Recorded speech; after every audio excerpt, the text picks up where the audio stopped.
I didn't come prepared with a joke this morning, so if you would politely laugh for a few seconds, we can get started. Thank you, that worked. Let us pray. Lord, we come to your word this morning, and we come with humble hearts, with open minds, and we ask, Lord, reveal yourself to us. Reveal your heart's desire to us. Reveal to us what awaits us in heaven and the joy that awaits us, and what we can do in this life to increase our joy, to increase our capacity to worship you, to see your face and to glorify you. Lord, it is in your name that we pray this. Amen. Amen. If you have your Bibles with you, turn with me or page through to 1 Corinthians chapter 3. I'm not going to ask you to stand. It's a fairly long passage that I'm going to read, but I only do that so you get a bit of a background as to what is going on here. We will only be looking at verses 10 to 15 this morning. So if you have your thumbs ready, let us read through 1 Corinthians 3 from verse 1 to verse 17. For my part, brothers and sisters, I was not able to speak to you as spiritual people, but as people of the flesh, as babies in Christ. I gave you milk to drink, not solid food, since you were not yet ready for it. In fact, you are still not ready, because you are still worldly. For since there is envy and strife among you, are you not worldly and behaving like mere humans?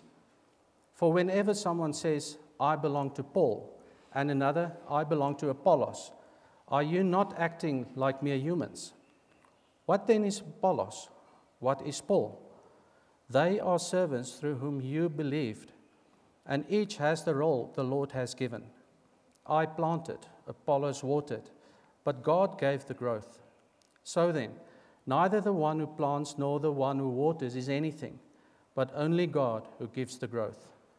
Now he who plants and he who waters are one, and each will receive his own reward according to his own labor. For we are God's co-workers. You are God's field, God's building. According to God's grace that was given to me, I have laid a foundation as a skilled master builder, and another builds on it. But each one is to be careful how he builds on it. For no one can lay any foundation other than what has been laid down. That foundation is Jesus Christ. If anyone builds on the foundation with gold, silver, costly stones, wood, hay, or straw, each one's work will become obvious, for the day will disclose it, because it will be revealed by fire. The fire will test the quality of each one's work. If anyone's work that he has built survives, he will receive a reward. If anyone's work is burned up, he will experience loss, but he himself will be saved, but only as through fire. Don't you yourself know that you are God's temple, and that the Spirit of God lives in you? If anyone destroys God's temple, God will destroy him, for God's temple is holy, and that is what you are. So far in the reading of God's word, and may the Lord bless the reading of his word. The title of my sermon this morning is Jesus Christ, our foundation. In the passage that we read, and in particular verses 10 and 15 that we will be focusing on this morning, the context is construction. Now, buildings are built on foundations, and at least those who have any chance of remaining standing. The Oxford Dictionary of foundation is a layer of stone, concrete, etc., that forms the solid underground base of a building. We all have seen this, haven't we?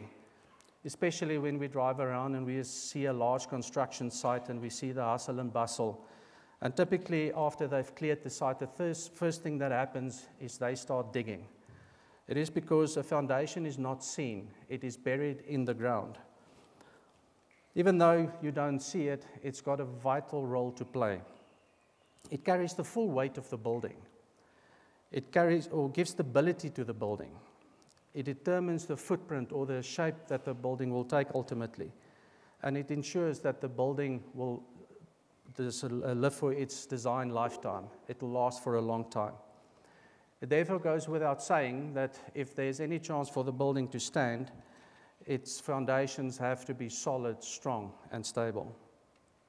The building that is being built here in 1 Corinthians, though, is not a physical one. It is a temple.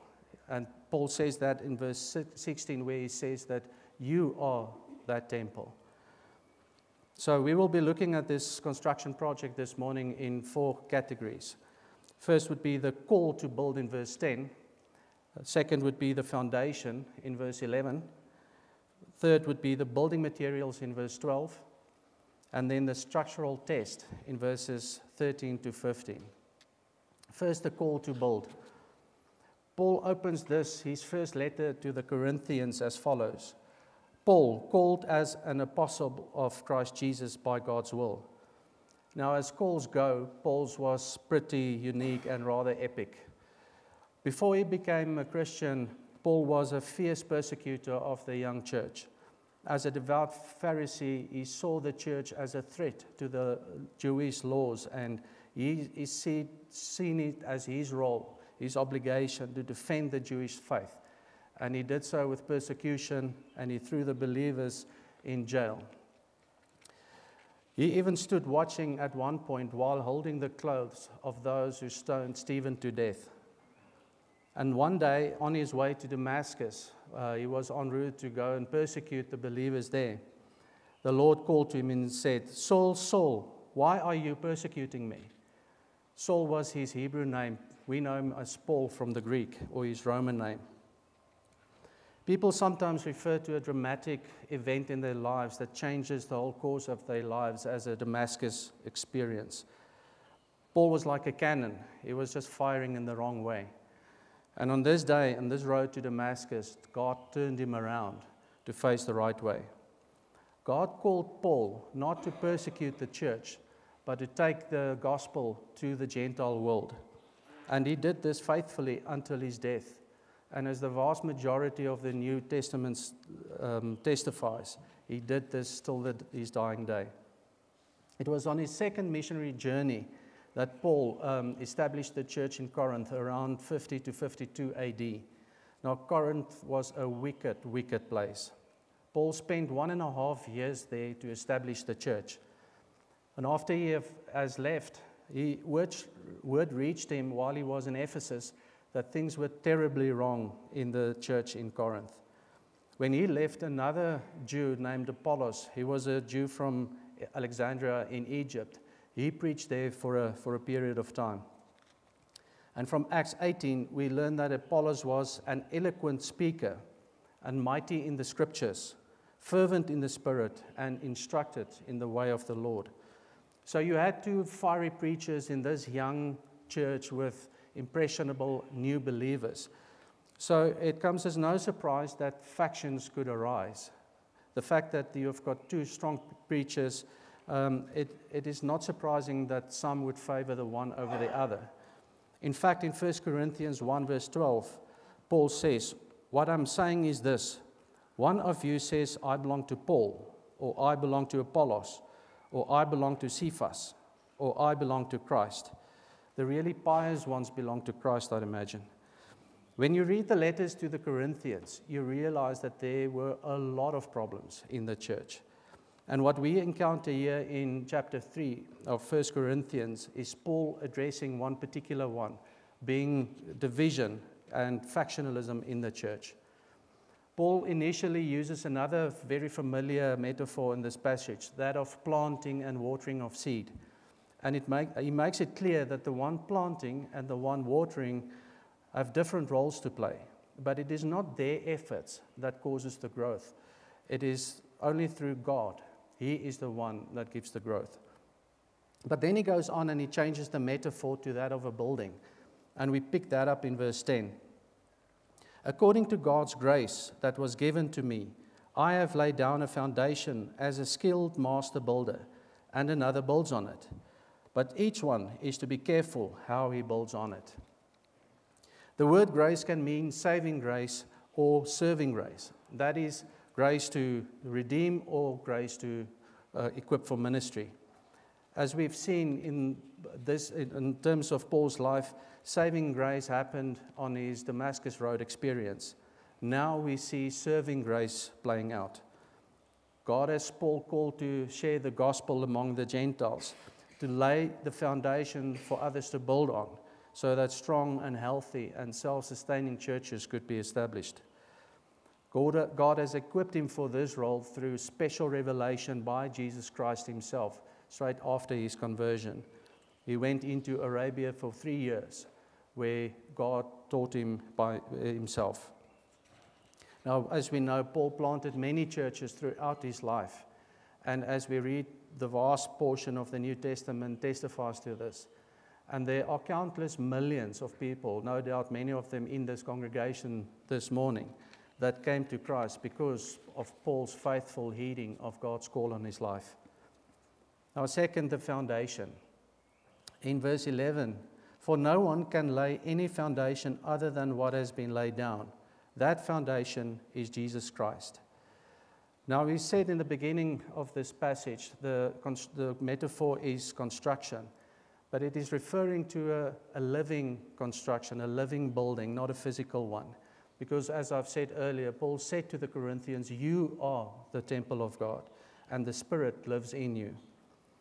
He says that Christ, he has laid the foundation, and that foundation is Jesus Christ. We get the same idea from 1 Peter 2, from verse 4 to 8.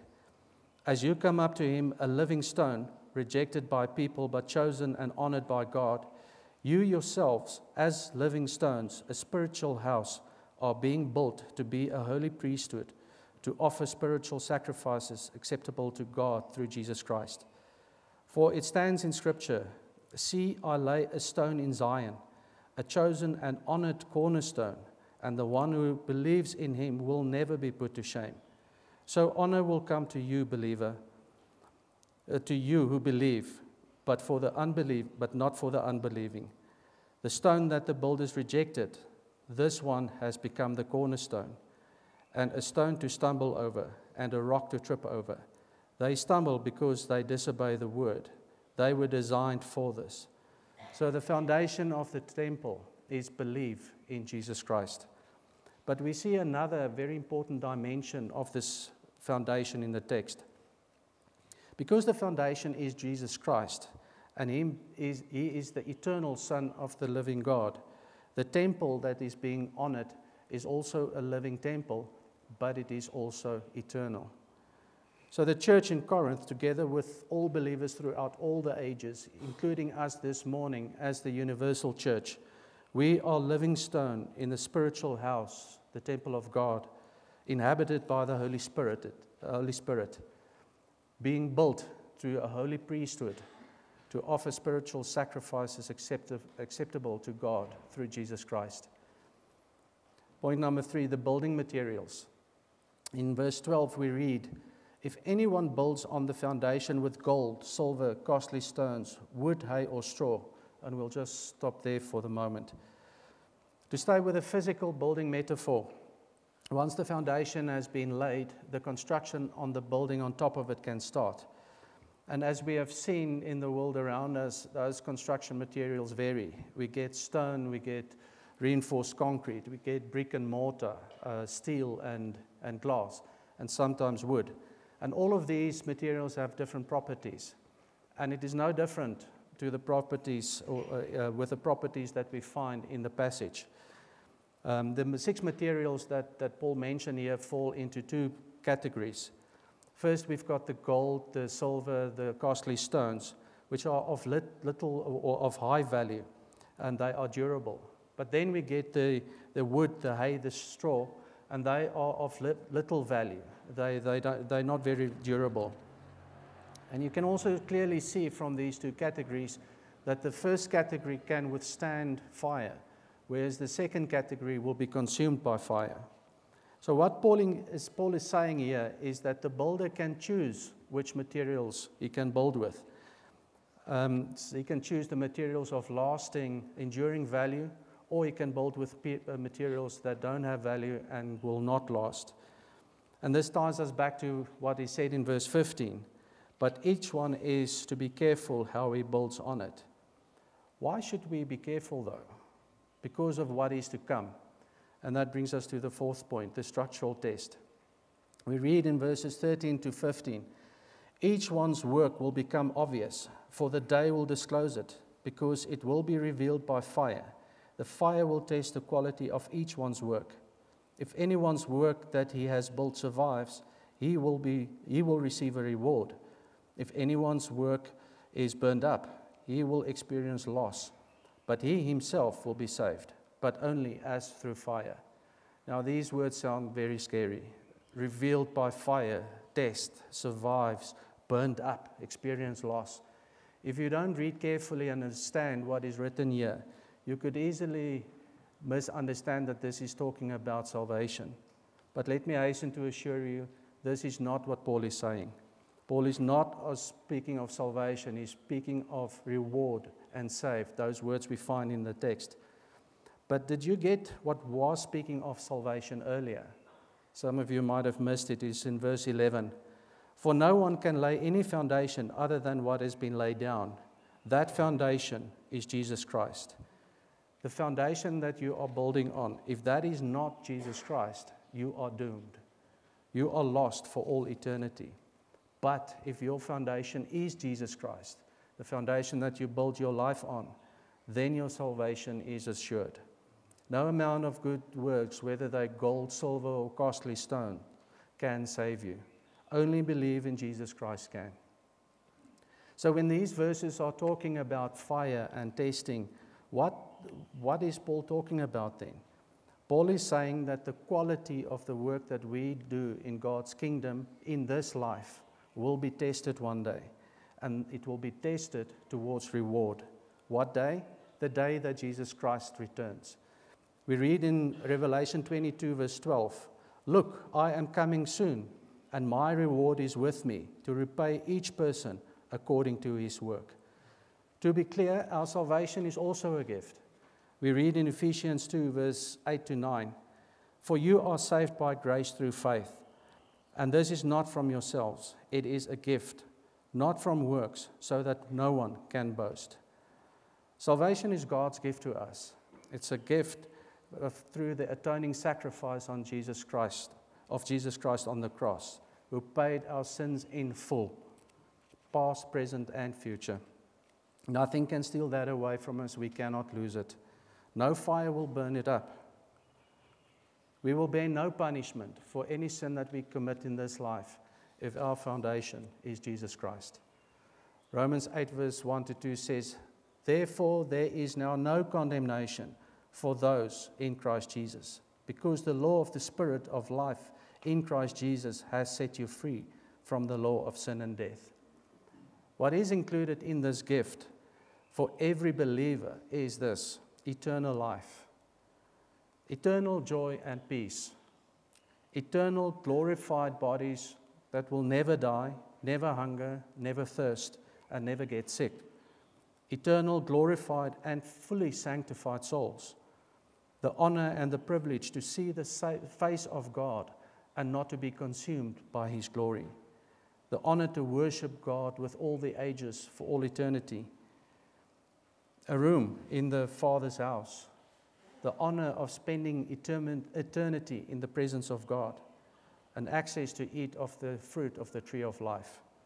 These are gifts for every believer, whether you've been saved for 90 years, for 50 years, for 10 years, or 1 second, like the thief on the cross. That is what the parable we read about in Matthew chapter 20 is talking about. It is one of the landowner who hired workers to come to work in his vineyard. He went to the market and he got guys early in the morning and he sent them off and they started working. He went back at 9 and he saw other slackers there and he said, "Come work in my vineyard." He went back again at 1 and again at 3, even 5 o'clock, 1 hour before the end of the day. He got workers to come and work in his vineyard. At the end of the day, they came, they lined up, expecting their reward. And he started with a crowd that started 1 hour before the end of the day. He gave them 1 denarius.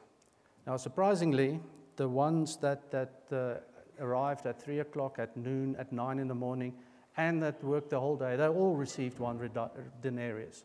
One denarius, which is the pay for a full day's work. Now that hardly seems fair. And when the owner was questioned by those who started the day early, he said, and we read this in Matthew 20, verse 14 and 15, "Take what is yours and go. I want to give this last man the same as I gave you. Don't I have the right to do what I want with what is mine? Are you jealous because I'm generous?" You see, salvation is a free gift of God, but it's a gift that cost him everything. Verse 15 in Corinthians 3 is not talking about salvation. If anyone's work is burnt up, he will experience loss, but he himself will be saved, but as through fire. There is no threat of losing salvation in this text. This is speaking of testing for reward. Paul is speaking to believers in the following two passages. Romans 14, verse 11 and 12. "For it is written, as I live, says the Lord, every knee will bow to me, and every tongue will give praise to God. So then, each of us will give an account of himself." And in 2 Corinthians 5, verse 10, "For we must all appear before the judgment seat of Christ, so that each may be repaid for what he has done in the body, whether good or evil." Every believer will face judgment at the bema seat of Christ, where their good works will be rewarded. One would think that all the things that I mentioned earlier, that every single believer would receive when they go to heaven, would be enough reward. But Jesus is speaking here on this, in the Sermon on the Mount, Matthew 6, verse 19 and to 21. "Don't store up for yourselves treasures on earth, where moth and rust can destroy, and where thieves break in and steal. But store up for yourselves treasures in heaven, where neither moth nor rust can destroy, and where sinners or thieves don't break in and steal. For where your treasure is, there your heart will also be." Now, there are many, many passages in the Bible, Old and New Testament, that speak of rewards. Some of the consequences of our fully sanctified souls in heaven would be no sin, no desire to sin and temptation, no jealousy, no envy, no pride. So it would be helpful to keep this in mind when we ask ourselves, so what would the rewards that Jesus is bringing with him be? Or what the treasures in heaven are? Things that we would consider in this life to be reward, like money and houses, cars and prestige, admirations, or many followers on Instagram or whatever, would not be considered reward in heaven. Our desire to worship God, to serve him, to reflect his glory, to receive praise from him, that would be what drives us and what motivates us. Our increase in capacity in these things would be our rewards. In two of the well-known parables, where Jesus describes the kingdom of God, he speaks of this increase in authority and responsibility. In Matthew 25, we read the parable of the talents. A master was going on a journey and he gave his servants money. He gave the one 5 talents, the other he gave 2 talents, and the one he gave 1 talent, all according to their ability. And upon his return, he required a report from them. And the one with the 5 talents came and said, "Master, here's your 5 talents, and I made 5 more."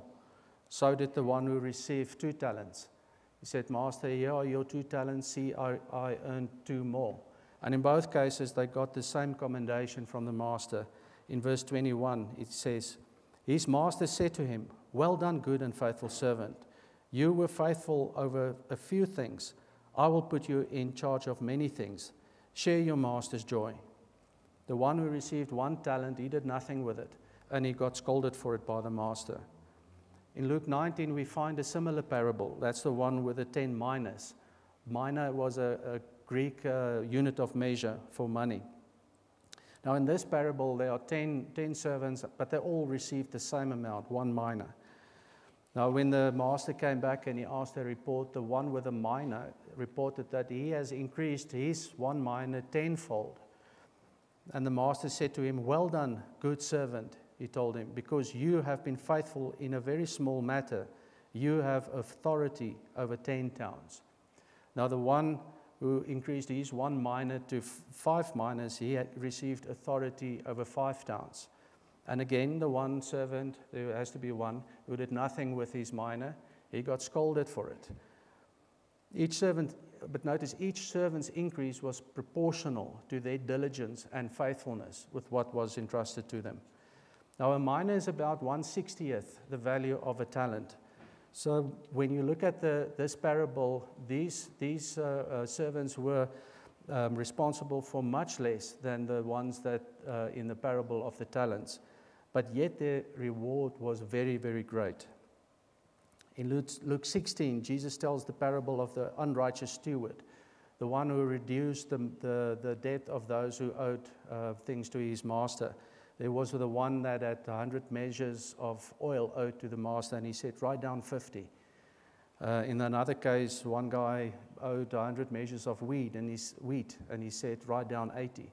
This was to gain favor with these guys. When he lost his job, at least these guys would take him in. The funny thing is, his master was pleased with this behavior. Why? Because the master recognized the corruption of this worldly system, and he acknowledged that because he was part of that system. Jesus' conclusion, though, of this parable is this: Luke 16, verse 10 to 12. He who is faithful in a very little thing is faithful also in much. And he who is unrighteous in a very little thing is unrighteous also in much. Therefore, if you have not been faithful in the use of unrighteous wealth, who will entrust the true riches to you? And if you have not been faithful in the use of that which is another's, who will give you that which is your own? No servant can serve 2 masters. Either he will hate the one and love the other, or else he will be devoted to one and despise the other. You cannot serve both God and wealth. This ties us to the passage in Matthew 6, where Jesus implores us to gather for ourselves treasures in heaven. Now, unrighteous money speaks of money of this in this world, whereas true riches speak of eternal heavenly reward. The Bible doesn't talk about surprises laid up for us in heaven, but treasures. It's no secret. And knowing that there are rewards on offer, it should serve as motivation for how we live our daily lives. Philippians 3, verse 13 to 14 says, brothers and sisters, I do not consider myself to have taken hold of it, but one thing I do, forgetting what is behind and reaching forward to what is ahead, I pursue as my goal the prize promised by God's heavenly call in Christ Jesus. Even Jesus himself looked ahead to the joy that lay before him. We heard earlier on, Dean said that Jesus, the bread that we took, was the embodiment of God in a physical human form. And we know from the Garden of Gethsemane that Jesus dreaded what lay before him. He asked the Father 3 times if this cup could be taken from him. But in Hebrews 12, verse 1 to 2, we read, therefore, since we also have such a large crowd of witnesses surrounding us, let us lay aside every hindrance and the sin that so easily ensnares us.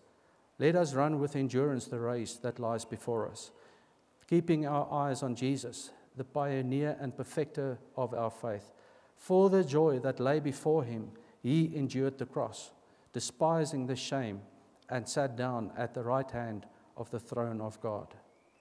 So if we put all this together, all these pieces, and tie it to Corinthians 3, verse 10 to 15, then we get a full, complete picture. Firstly, to unbelievers, there are many foundations that you can build your life on. You can build it on any of the many non-Christian religions around the world. You can build it on science or materialism or even on atheism. And the structure that you build on it may even last till you die. But when you do die, you will find that you had no foundation at all. There will be no testing of fire for reward.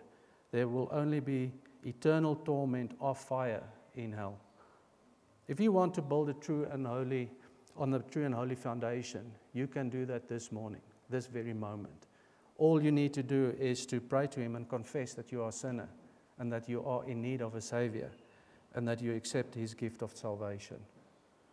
To believers, The passage in 1 Corinthians 10, the 3 verse 10 to 15 starts with a call. The call to serve God's kingdom is not only for a select few. It's not only for people like Mark or like Paul that we read in the Bible. Every believer, every one of us has been called to faith in God, but also to serve in His kingdom. Your call might not be to be a pastor or a missionary or an elder or a deacon. Your call might be to play an instrument in the band or to sing. Your call could be to be a Sunday school teacher. Or it could be to welcome people as they enter the church or collection during the offering. Remember what we read earlier on in this passage. Some plant the seed, others water. We all have a role to play. We are all called according to God's grace to work in the kingdom. But we are to be careful with how we build and what we build with. We can build with gold and silver and costly stones, or we can build with wood and hay and straw. But all of us, if we are honest with ourselves, we all build with a combination of these things. But it should be our aim and our desire to only build with precious stones and with gold and silver. So don't squander your abilities, your talents, your gifts, and your opportunities and build with wood and hay and straw that cannot withstand Christ's fire. Do everything as unto the Lord. In other words, check your heart, check your motives. The reward that Jesus promises to bring are there to help and motivate you through this life.